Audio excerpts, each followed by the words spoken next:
Oh yes, Asili Yetu Rada Tour 2026. Tunakufikia popote ulipo. Asili Yetu TV kupitia Rada Tour inalenga kutambua, kukuza na kuibua vipaji kutoka kila mkoa wa Tanzania. Tunawakaribisha wasanii wa muziki, waigizaji, wachekeshaji, wanamitindo na wenye vipaji vya kipekee. Hii ni nafasi ya kipekee kuonekana, kusikika na kusonga mbele. Ziara itapita kila mkoa na ratiba rasmi tunatangaza hivi karibuni, na vipaji vyote vitatangazwa kupitia Asili Yetu TV. Asili Yetu Rada, tunakuona, tunakusikia, tunakuinua. Ulipo tupo. Tupigie kwa nambari za simu 0742 37 48 0. Kituo cha magari ni tumeamua tukae na mablaza tupange biashara tufanye. Tukaenda hesabu pale na ndio. Na ndio kuna bali tukaamua tuje tutafute mitungi tumebalia bali tumeenda kuuza na hesabu kuna wametuzia madumu wamesafa. Kwanza tunaanza na madumu yale ya mafuta. Tunaweza tunaweka baki tunapeleka na hesabu dumu moja tunakuwa tunauza 5000. Hatupunguzi. Si mnaona kwamba tutakuwa tunapiga hela. Tumeuza sisi tukapata 500 tukajinua madumu. Tumekuja nayo tuanze kukinga baridi tuanze kwenda kuongea na Dar es Salaam. Hata kitoto cha makani ndicho kwa hapa Njombe. Asili Yetu TV mambo yamekaa kisabato kabisa. Okay, unaitwa nani? Naitwa Jimson Aheke Ndelwa. Hayo ni majina ambayo yapo kwenye vyeti vile vya batizo, kuzaliwa, mimi si chambea ndo bado, lakini kwenye kitaandiko kitabu cha makani imekwaje? Kitabu cha makani kwa mtu ambaye hajui ajue maana yake ni kama mkeka. Kitabu ni mkeka au kiwago, jamvi, siri majina hayo, lakini makani ni mambo fulani. Mzo unaweza kaita jambo la mazungumzo au la mambo fulani, kutatulia maswala fulani au kupigia story, mkeka wa story, yote sawa. Na Luka limekaa kisabato tuliwaza nini? Luka limekaa kisabato. Ili jambo ndio tunapiga story. Mimi kama kitabu cha makani ni kama group. Ina watu watatu. Mimi najiita kitabu cha makani Bondown, lakini yupo mwingine na yupo na mwingine pia. Sasa hii Luka limekaa kisabato. Sisi ni wasabato kweli. Sasa kuna clip fulani, kuna content fulani nilifikiria, nimefikiria tunajadiliana wenzangu. Kwanza tunaangalia maadili, lakini pia dini zetu haziwezi kaa kinyume na ile content haiwezi kaa kinyume na yetu. Sasa ile bwana nimepiga wakasema imekaa vizuri, nikasema lakini kwenye dini yetu ya Kisabato itakuwa imekaa vizuri kweli. Wakazaa imekaa Kisabato. Kwa hiyo tukawa tunaendelea hiyo zote. Ile ndio imekaa Kisabato tukacheka. Kwa hiyo tukawa tunaingizia kwenye hata content basi na watu tukakuta wameipokea basi pale. Imekaa Kisabato. Ni moja ya msemo sasa hivi nimekuwa kwenye tour Mbeya, napiga story na mtu fulani kwenye imekaa Kisabato. Mambo ametembea na upepo. Okay. Wewe ni mtu wa wapi hasa? Mimi asili yangu nadhani ni Makete. Huko ndiko alikotokea kina babu. Wewe ni Mkinga? Mimi Ndelwa ni Wakinga. Okay. Lakini nimezaliwa Mufindi, kijiji kinaitwa Mpanga, kata ya Mtwango kule Mufindi. Kwa hiyo ndio nakuta na kichapa kile kuliko Kikinga kwa sababu wazazi wangu wamezaliwa kule na mimi nimezaliwa kule kwa nimekulia kwenye jamii ya Kilele. Ndio. Baada ya safari yako ya kuwa sasa msanii, content creator, kutengeneza clip, ilikuwaje kwaje? Safari yangu ya kuwa msanii na content creator hii nadhani waliona watu ambao nilikuwa naishi nao kwenye jamii. Mimi sikuwa nimewaza kutokana na namna pa kuanzia nilikuwa sipafahamu. Na kama nilivyokuambia nimetokea kwenye familia za kijijini, si ndio? Kwa watu kwenda kupiga story wanakuambia, "Wewe kama una kitu mwamba wanasema wewe tu kusema hivyo, sina simu, smartphone, natumia kitochi. Na ukipata hela basi jaribu hata kununua smartphone. Jingo TikTok huko wewe una post." Kana kuuzia. Wakati fulani tukapiga story na jamaa zangu. Unakuta story zimetoka, kuna jamaa wanakuja na rekodi ya kirekodi, wanakuja kusikiliza na wenyewe wanabaki nazo kama kumbukumbu nyumbani. Lakini wewe una kitu. Basi baadaye sasa nilikuja kuamua, kuna siku nilikuwa nimeenda kwa fundi pale Mafinga. Fundi fulani anaitwa fundi Magharibi nadhani. Tumepeleka simu yetu ilikuwa imepasuka kioo. Jamaa basi akaanza kuzungusha siku ya kwanza, ya pili, ya tatu. Tunawafahamu mafundi. Akataka niisho kubadilisha tu kioo. Kumbe nilikosea siku ya kwanza tunaenda na mwenzangu. Tulipofika pale tukaanza kupiga story. Kupiga story kumbe anataka company. Ila baba kupiga ile story akatambia bwana John mchukue kesho. Ili kesho tena tukampe company. Okay. Paka wiki siku tukaamua tukabie kabisa kwamba leo hatutoki. Tutoka saa 8 ya usiku. Usiku baada ya kuweka ndio mafuta tukiachekea nini amwaji vizuri, amwaji wa kweli. Basi baadaye akaturekebishia ile maneno ile kazi nyingine akaturekebisha kama jamani ngoja niongeze. Naweza kurekebisha hata dakika 20 sikia. Lakini kwa natamani kampani yenu, stories zenu na nini. Sasa ninawapatia kitu kimoja. Hii si ni kwa ajili ya kuwapatia faida. Ni account ya TikTok, Instagram, nzuri kupost. Yaani hizi stories hizo kama napiga hapa. Nikizipandisha mimi naambia kesho hamtakuwa hapa. Sema sawa basi. Toka hapo kesho yake tukaenda kwenye mti fulani tukajirekodi tukaposti. Ndio ile kwanza pia zimekuta 5 basi tunafurahi, comment ya hamna mpaka mwezi. Comment mpaka mwezi mzima. Basi kijana anaweza msikate tamaa basi. Ndio mpaka ile watu wakaamua kutupokea. Kitu cha matani tunaendelea. Kuna clip ambayo uliposti like zilikukatisha tamaa, comment zilikukatisha tamaa. Kiukweli sikuwa nimeingia kwenye matarajio makubwa. Nadhani ndio kilichonisaidia. Nilikuwa nimeingia kwenye matarajio makubwa kwamba clip ya kwanza na ile kadhaa haizuri nimekata tamaa. Lakini vile tu kujikumbusha kujifurahisha na tupata sawa tukiweka kama wewe kama kumbukumbu. Kwa tunaweka sometimes nakuta umeweka kuna viazi mmoja nikiangalia mimi tupo hii tukiongezeka na hivi tunakuwa watatu. Basi utakuwa labda na kisabato kabisa. Bwana Kitefu. Naam. Simu yako ya kwanza kununua ilikuwa ni simu gani? Simu yangu ya kwanza kununua nilimvua mtu vijana zao kununua. Ilikuwa ni Tecno fulani. Alipofika jamaa ile nadhani nilimpiga. Kama ndio nilimpiga. Sababu nilikuwa na kasimu fulani kale ka Tecno ka kitoche. Yeye alikuwa ana shida. Ananiambia Bondani kipindi hicho sikuwa anaitwa Bondani. Nipatie mimi na simu hapa ninaiuza. Ila kwa sababu sina simu nyingine ya mbadala, kwa hiyo fanya kama na top up. Nipatie kasimu kangu kadogo, alafu niongezee na 45. Kwa hiyo nikampatia kasimu kadogo nikampatia na 45. Tukao nimekaa kidogo. Ndio kwanza kuingia kwenye ulimwengu wa smartphones. Na safari yako ya kwa content creator. Ndio. Uliwahi kwenda kwa mganga kusema sasa wewe niende kwa mganga nikafika? Kwa sababu ndio masuala ya uganga wapi na hizo ni siri za watu. Ni siri za watu hapana. Yaani kiukweli mimi tangu nazaliwa mpaka sasa hajaga kwa mganga. Kwa hiyo nadhani kinachotusaidia ni maombi ambayo tunaomba, lakini pia na baraka sio za wazazi tu, hata za wale watu ambao wanatuzunguka. Wewe unahakikisha unaishi nao vizuri. Anasema maneno yanaomba, kwa mtu akikutamkia mema unapata baraka. Kanisani kwako ambako tunasali Ndio anakuchukulia. Hatuwezi tukakosa pande zote mbili. Kuna wapo wachache ambao wanachukulia negative. Zamani walikuwa ni wengi. Ila baada ya kwenda sasa hizi walio wengi wananichukulia positive. Kwa nini? Nadhani ni kulingana na maudhui ambayo nimejikita ya comedy. Unajua comedy walio wengi unakuta wanaona kwamba comedy bila matusi haiwezi kaenda. Comedy bila kufanya vitu vya uzalishaji ambavyo vinadani na maadili wanaona kama haiwezi kaenda.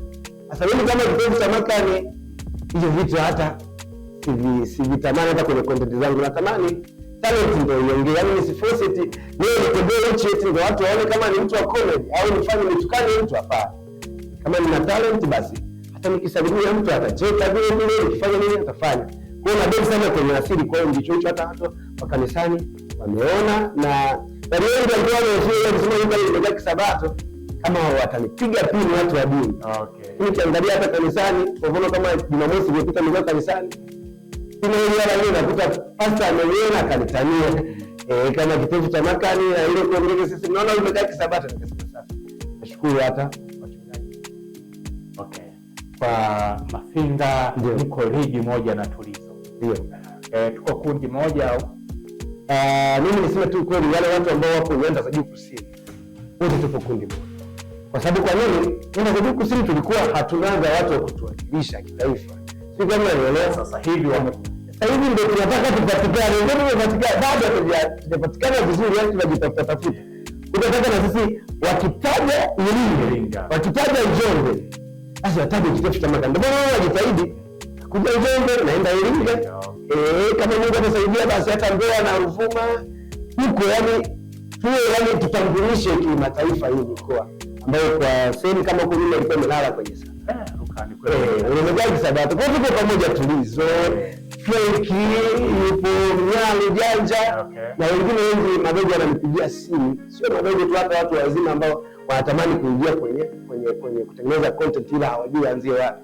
Tunafahamu tunaungana nao. Kama jana ilikuwa Makambako, kuna bibi inaitwa Makambako Actors nadhani kitu kama hicho. Basi walikuwa wanashughuli pale, Mungu akasema njoo hapa tukikuona tu sisi tutafarijika. Enda pale tukashauriana kwenye kuongezea, nikaongezea na penye wao kunishauri mimi pia wakanishauri.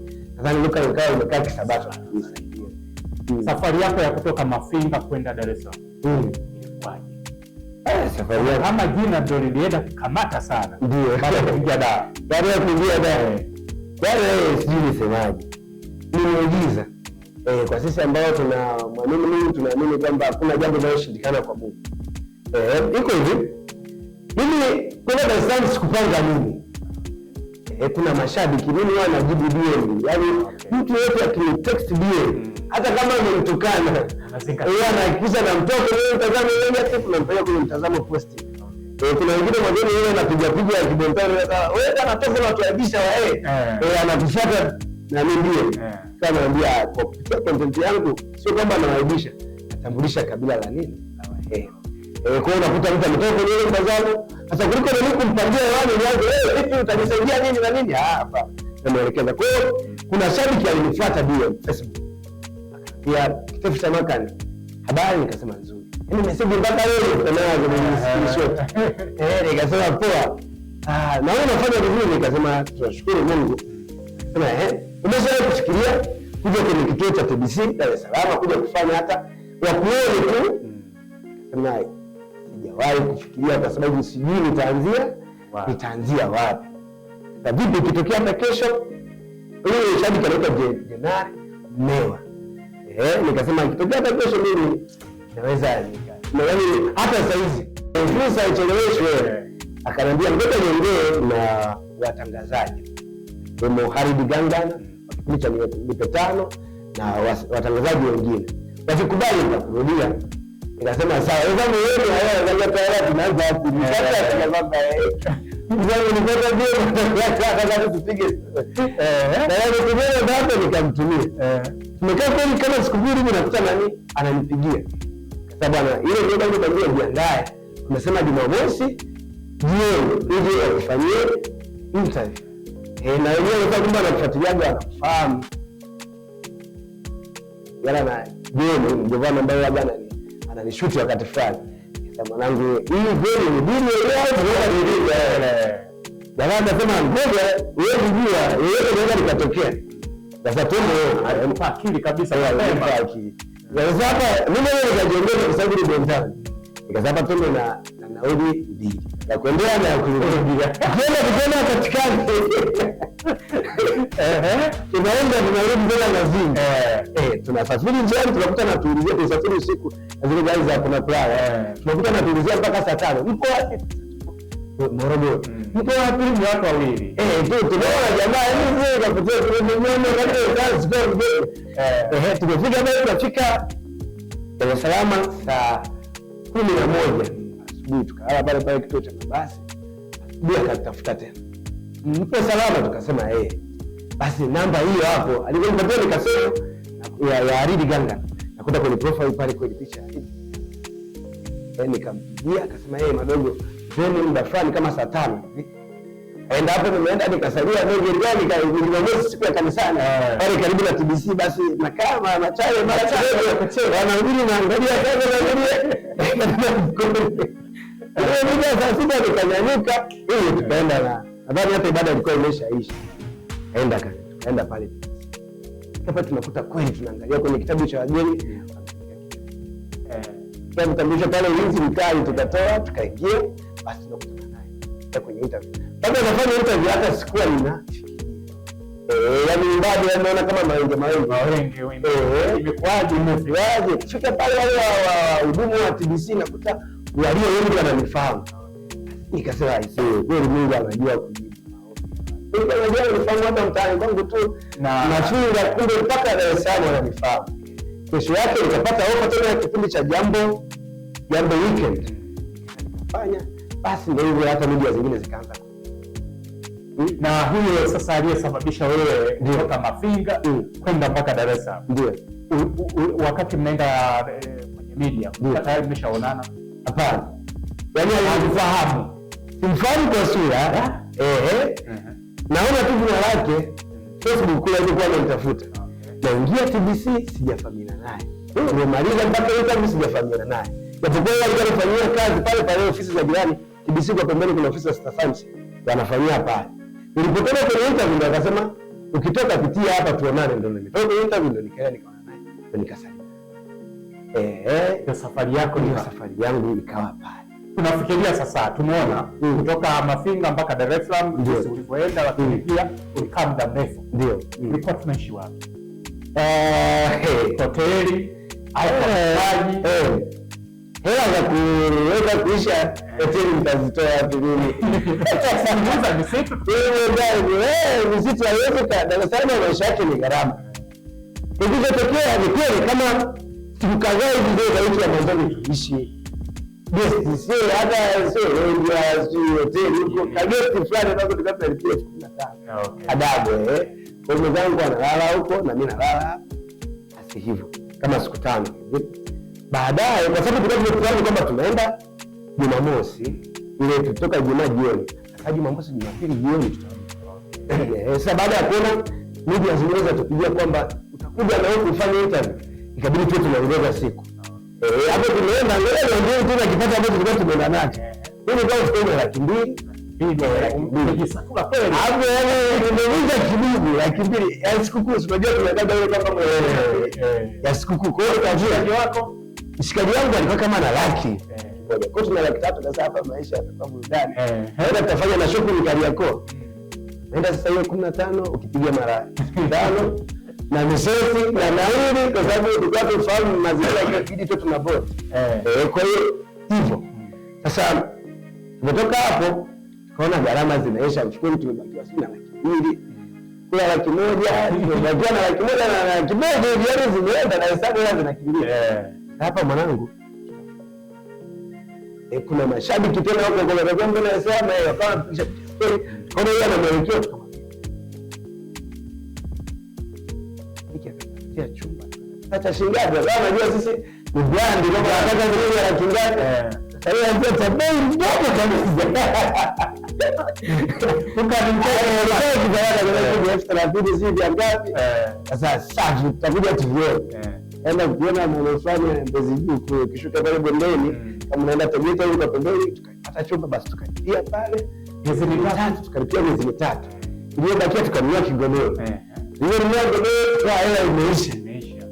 Mwenzangu kaza mwanangu hapa tukiwa hii tutakufa.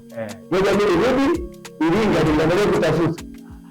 Ikaekai bakia na ile kidogo akaanza kulipia pale na hivi atarudi Iringa. Mfukoni alirudi ana 2,000 na kula njiani. Mimi nimebaki huyu mashabiki wao wanaita sio mashabiki, ni ndugu zangu, yani wale followers wote wale ni ndugu zangu. Hao wananipigia, wewe bondani tumesikia huko town, njoo tuonane. Nikienda nakuta wanakupatia 20,000. Basi zile ni maisha, nakuta nazitunza. Kuna mwingine huyu dada siwezi nikamsahau, anaitwa Kanumba huko Makete nadhani, yeye sana aliponiita siku fulani akanipatia 50,000. 50,000 ndio nikarudi nikasema hapa Dar es Salaam nikitaka niende kula nitakufa. Huyu Jajenari ambaye alikuwa ameniita mara ya kwanza alinipatia mtungi hivi. Nikaenda kubadilisha kupata kujaza gesi. Nilipojaza gesi nikanunua, ulikuwa hauna kale karibu ka phone pale. Nikanunua basi, nikanunua na tuungaunga hapo kidogo, nikaanza life pale Dar es Salaam. Sasa chakula kipo pa kulala papo, life gani mambo yamekaa kisabato kabisa. Kwa hata zingine nilikuwa naita kwenye baadhi ya matangazo na zitunza kwa ajili ya kuendelea na maisha. Iliona na nguo mbili. Watu mara kwa biashara t-shirt ubadilishi. Sasa vile nilikuwa napata kwa matangazo basi nikana mnyongo. Ndio mpaka sasa hizi au hakika Dar es Salaam maisha kidogo. Sasa nikatarajia kuondoka hapa kwenda Dar es Salaam au Asaje asili aache asili. Mimi ndio Dar es Salaam bado nakumbuka Iringa, Njombe wapi. Kwa Dar es Salaam inaenda kwa ajili ya kutengeneza connection kwa sababu kuna makomedian wengi na wakati fulani hata kukuza profile inabidi niwepo kule. Kwa hiyo nipo kule, lakini mara nyingi nadhani nitakuwa naonekana mazingira yao. Ndio. Bana, shukrani sana. Unaweza kutupa safari ya maisha yako hata kwenda kule, na imani kwamba kwa wale vijana ambao wao ni wapambanaji wasubutu kufanya. Ni kweli, yaani uthubutu ndio kila kitu. Tulizo alikuwa analalamika kwenye mitandao, anasema bwana Kitofauti Chamaka atoka aende Dar es Salaam, hapokezi, sikii amepata lishangazi.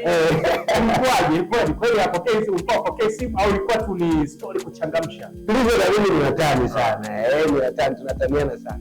Kwa hiyo kama vile Dar es Salaam niliwapigia simu, tuko Dar es Salaam tunapigiana simu, tunapiga siku ya mwisho amesema jamani nichangieni nauli nataka niende Dar es Salaam na ndege ya Ulanzi ya yote.